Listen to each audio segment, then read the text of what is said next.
This is an open mic night, which means this isn't my real job. Actually, a 26-year-old intern who lives with his parents. Yeah, I'm living the dream of a college freshman. Actually, college kind of reminds me of, my friends love to go back there all the time and kind of revisit it now that we don't go there anymore. And I kind of get where they're coming from, because all they see is the parties and the girls and kind of like living like a rock star. But what they don't remember is the immense poverty that comes with being in college. So quickly they forget the rat-infested apartment you lived in, and the dinners of pasta with no sauce, slicing your couch open to shake out enough change so you can buy a 40-ounce and drink yourself into a better place. So you might go back thinking you're Gene Simmons, you may end up more like Rick James. I recently started working at an office again, and I'm starting to pick up some of the weird things that happen there that I forgot about. Like the chicks who run the office supplies. Where the hell do they find these people? They trust me with social security numbers and account numbers, but I don't have the G7 classification to know where they keep their frickin' Post-it notes. And I'm amazed at these lobbyists who give these politicians all these lavish gifts to try to get them to do what they want for them. When anyone who's ever worked in an office knows, all you need to get, have someone do something for you, is free food. Your boss is coming on Friday and be like, all right, we have to have a 6 o'clock meeting on Monday. This place sucks. I'm bringing bagels. I'll be there at 5. I saw the news the other day. There was a guy, 65 years old, got arrested for selling cocaine and having sex with underage women. And I was appalled at this, because he's a 65-year-old coke dealer. I'm never going to be able to retire on intern money. The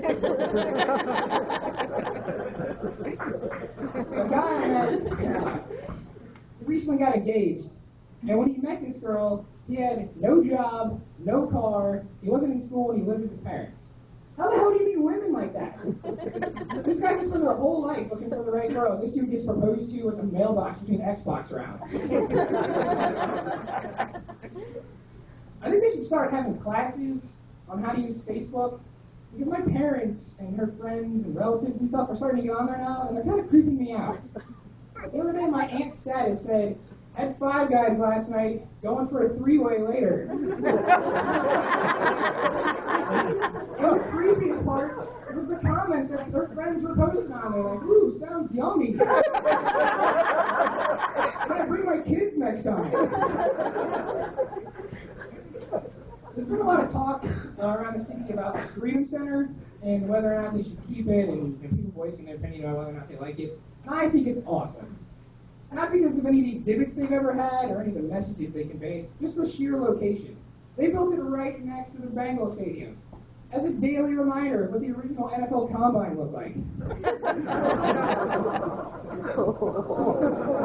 Yeah, think about it. And when you hear people making that argument, like, oh, you know, you enslave a race for long enough that they just become natural athletes. Like, that's all it takes.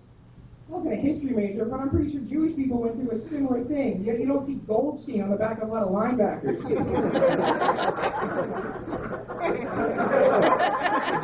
Sorry, Alex. I've been watching CNN lately, and there always see these guys on there arguing about what's American and what's not, and being patriotic, and they give these really lavish examples. And I just don't think it has to be that difficult.